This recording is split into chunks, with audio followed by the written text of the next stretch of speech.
Thank you for joining us on the program. It is now done and dusted with Madagascar's presidential election. A top court on Tuesday proclaimed former leader Andry Rajoelina winner of a hard-fought presidential vote, rejecting his rival's accusations of fraud.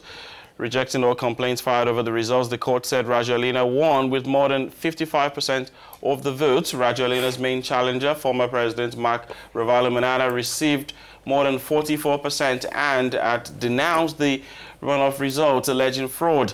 He filed more than 200 petitions and complaints with the court, and his supporters have held protests in recent days in the capital, Antananarivo. Vola Razafi Namaswa is in Madagascar and joins us online to give us the latest information following the announcement of the victory of former head of state Andry Rajoelina in the presidential election. Volana, bonjour. Volana, hello. Bonjour.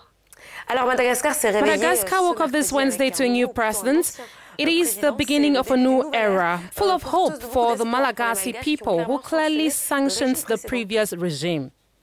A new era, yes, no, maybe. Yes, because let us remember, the Malagasy voters clearly sanctioned former President Andry Rajoelina, who could not even advance to the second round, obtaining only 8% of the votes, a sad record for an outgoing president.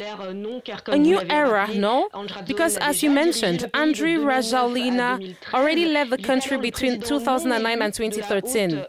He was then the elected president of the High Transitional Authority. Andry Rajoelina had taken power after what the international community had called a coup d'etat, but this time around, it was the people who elected him with 55.66% of the votes. A new era, perhaps. At least that is what the new president promises. Throughout the campaign, in his book, in his speeches, Andry Rajoelina kept repeating the need to turn a new page in the history of Madagascar. He also reiterated that he was the president of all Malagasy people and that he advocated for the union of the country to become an example, a model in Africa. But it might be complicated, first of all, because Marc's supporters equally support Ravalomanana and have consistently reported massive fraud by the Rajoelina clan. So it is more likely to see a strong opposition than a union of two clans. Then, because the abstention is very high, 52%, so Rajoelina will have to convince the electorate. Volana, it would appear former President Ravalomanana still has many supporters on the island, and for days they questioned the victory proclaimed by Seni. Tell us your reaction after leaving the High Court. When the results were announced by the President of the High Constitutional Court, there was a thunderous applause for Andry Rajoelina. Supporters were even waiting for him outside the High Court with flags in his image. No applause for Marc Ravalomanana, who came out of the court with a big smile, as if to hide his great disappointment. Marc Ravalomanana would have congratulated Rajoelina on his victory. But the disappointed candidate refused to make a statement to journalists, nor did he make any statements through his radio and television channels. No press release either. Marc Ravalomanana remained silent, as did the great figures of his party. On the side of his supporters, this is obviously a great disappointment. It should be recorded that for the past week, hundreds, up to 2,000 demonstrators had been going to the 13 May Square to protest the proclamation of Andry Rajoelina's victory by Seni. Officially unauthorized demonstrations, sometimes tolerated, but often reprimanded with tear gas by the police. In any case, after the announcement of the results, finally yesterday, the Ravalomanana clan should start preparing for the legislative elections at the end of March.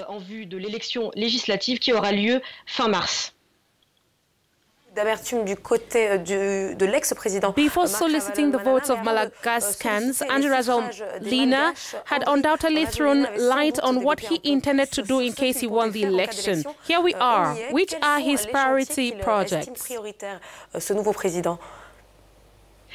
Throughout the campaign, Andry Rajoelina put his heart and soul into communication. A book, conferences lasting several hours with experts, meeting with music stars. Andry Rajoelina was everywhere, even if it meant being in a higher bid, even if it meant privileging form over substance. As Madagascar is one of the poorest countries in the world, for the new president, everything is a priority. And since everything is a priority, there is not really a guideline in its program. A somewhat catch-all program that includes the fight against food insecurity, against insecurity in general, the fight against poverty, improved health services, education, and all. Andry Rajoelina had made a great vision for the country. He made great promises, promises considered utopian by his critics. Among his promises, then this is increase in the minimum wage at 200,000. It is the equivalent of 33,000 francs CFA. The minimum wage is 168,000 today. There are also the creation of new cities, the repair of roads and bridges, the construction of swimming pools, stadia, the increase in surface area for agriculture, the creation of a gold counter, more efficient and cheaper electricity, and much more.